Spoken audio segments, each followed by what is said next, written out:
یہ جو معراج ہے نا، معراج نبی صلی اللہ علیہ وسلم کی، یہ بھی جسم کے ساتھ ہوئی ہے۔ آج کل بہت سے اسکالر جناب غامدی صاحب سمیت وہ یہ کہتے ہیں کہ جسم کے ساتھ نہیں ہوئی بلکہ یہ کیا تھا بھائی، خواب۔ اور دلیل میں وما جعلنا الرؤيا التي اريناك الا فتنة للناس والشجرة الملعونة في القرآن، یہ آیت پیش کی ہے۔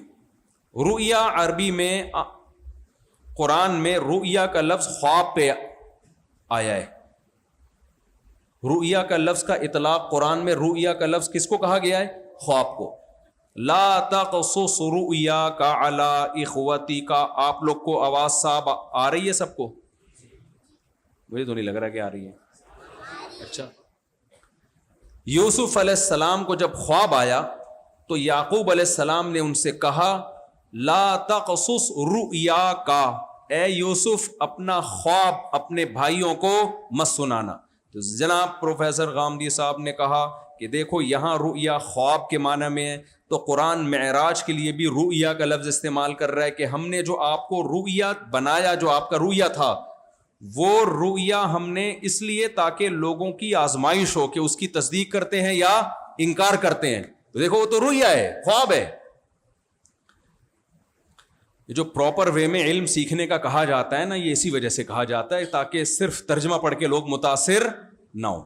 ہر چیز کا پراپر علم ہوتا ہے۔ یہ ایسا ہی ہے جیسے کووڈ جن دنوں میں آیا تھا نا، کرونا، تو بہت سے لوگوں نے کچھ ڈاکومنٹریز دیکھ کے کہا کہ یہ تو وہی کرونا ہے جس کی پہلے سے موویاں بن چکی ہیں، یہ تو سب ایک سازش ہے، یہ وہی کرونا ہے بھائی، اب کچھ کرو نہ کرو نہ، لیکن یہ ہے وہی کرونا۔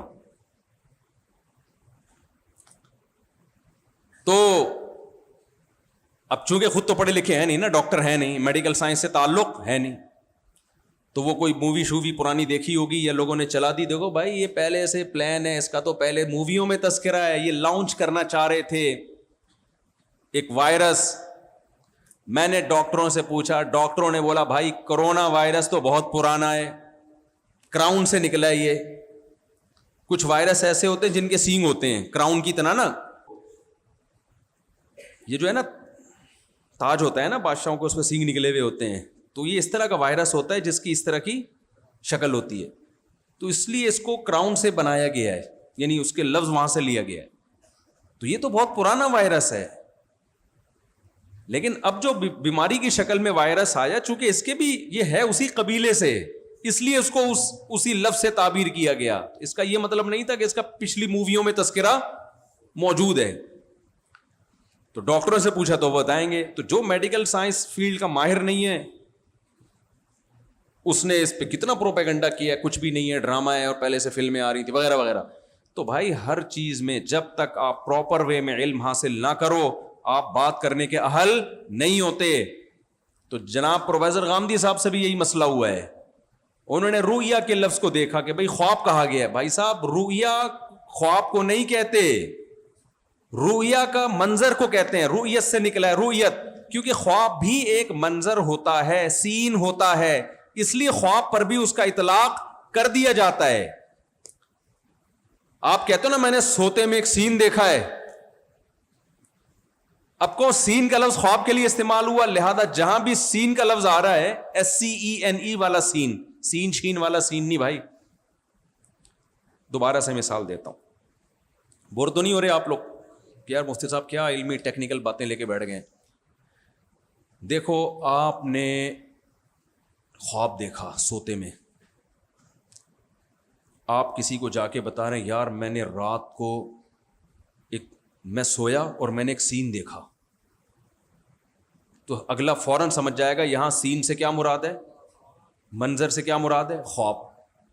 تو یوسف علیہ السلام نے آ کے ابا کو بتایا انی ارا فی المنام، ابا ارا رؤیت سے، رؤیت ہلال ہے نا، رؤیت ہلال وہاں سے ارا کا لفظ نکلا ہے، واحد متکلم کا صیغہ ہے۔ ابا میں نے خواب میں ارا دیکھا، تو جو چیز دیکھی اس کو عربی میں کہیں گے رؤیا، مرئیون کے معنی میں۔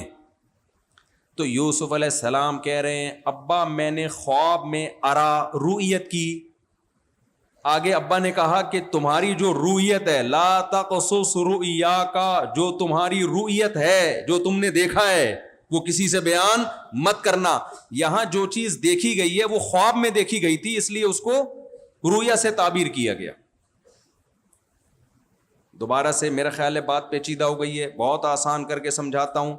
یوسف علیہ السلام ابا کے پاس آئے، یہاں تک سمجھ میں آ گیا؟ ایک ایک اسٹیپ کر کے سمجھاؤں گا. ابھی بھی سمجھ میں نہ آئے نا تو پھر پولیس ہی آپ کو سمجھا سکتی ہے، کیونکہ علمی جب دلائل ہوتے ہیں نا تو بہت لوگوں کی مینٹل لیول پہ آ کے سمجھانا پڑتا ہے تو وہ سمجھتے ہیں. یوسف علیہ السلام، یہاں تک سمجھ میں آ گیا؟ اور تھوڑ دیتے. ابا کے پاس آئے. ابا کون تھے؟ یعقوب علیہ السلام. ٹھیک ہے. کہنے لگے اے ابا، رأیتو، میں نے دیکھا، 11 کوكباً، 11 ستارے، والشمس والقمر، اور سورج اور چاند. 11 ستارے دیکھے اور ایک سورج اور ایک چاند. رأیتہم، دوبارہ رؤیت کے لفظ کو دہرایا، میں نے دیکھا، لی ساجدین، کہ یہ سب مجھے سجدہ کر رہے ہیں. تو جو چیز انہوں نے خواب میں دیکھی، یہاں صرف اور نحو کے طالب علم بیٹھے ہوئے ہیں، جو دیکھی ہوئی چیز ہے اس کو رؤیا کہا جاتا ہے، مرئی. فعلا مفعول کے معنی میں ہے یہ. جیسے قاتل، قتل کرنے والا، جس کو قتل کیا جائے مقتول. سمجھتے ہو کہ نہیں سمجھتے؟ تو رائی، دیکھنے والا، رأیتو، میں نے دیکھا. رؤیت ہلال کا لفظ یاد رکھیں، مرئیو یا رؤیا، وہ چیز جس کو دیکھا جائے. جس چیز کو دیکھا جائے اس کو سین کہتے ہیں انگلش میں، اردو میں منظر کہتے ہیں، کہ بڑا اچھا منظر.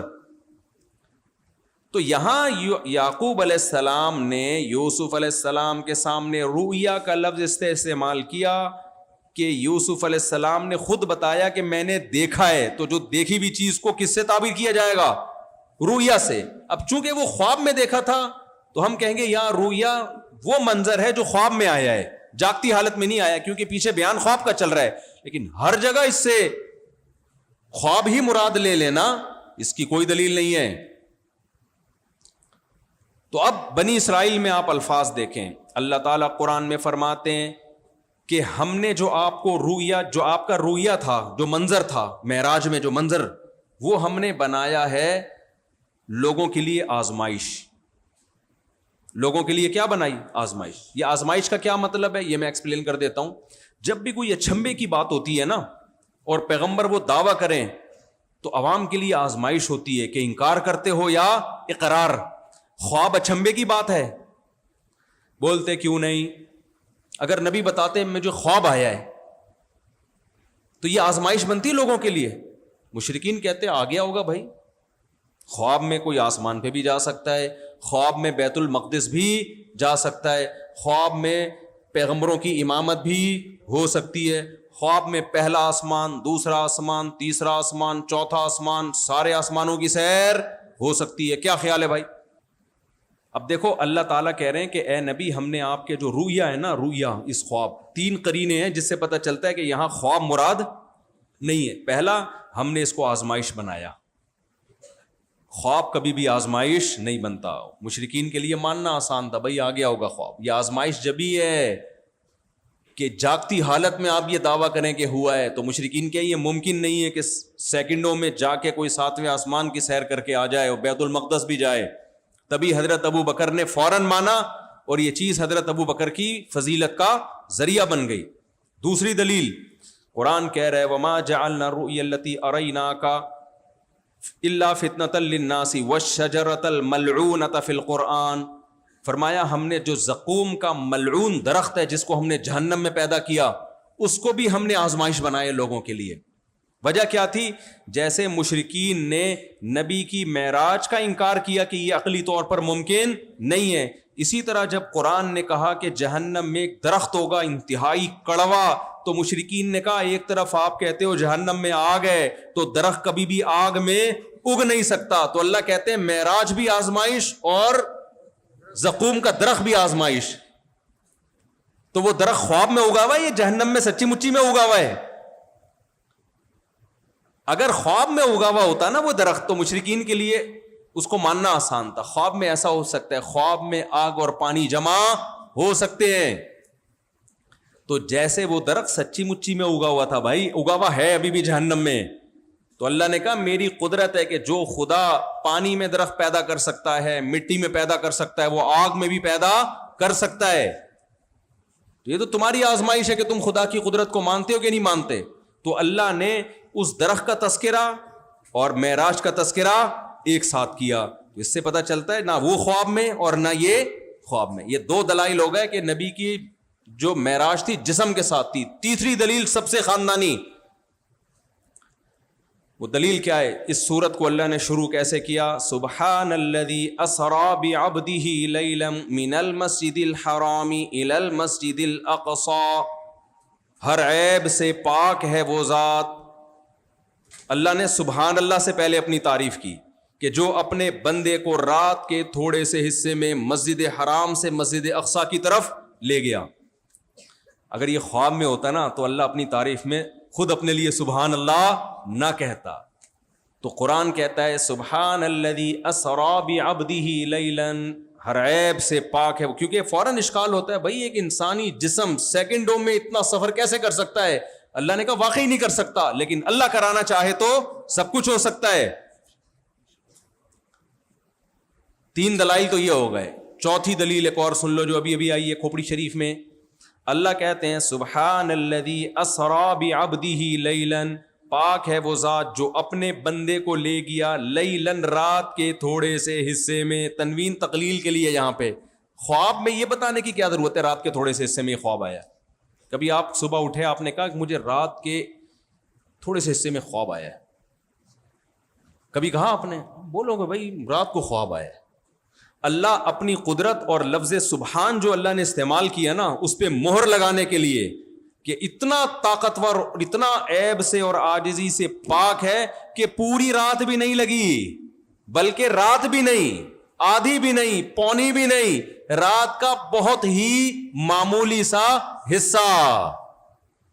تو اتنی قیدیں لگانے کی جبھی ضرورت ہے کہ اپنی طاقت اور قدرت کو بیان. دیکھیں اسباب کی دنیا میں تو پوری رات میں بھی ممکن نہیں ہے، لیکن جب کام اسباب سے ہٹ کے ہو رہا ہے تو سیکنڈ میں بھی ممکن ہے.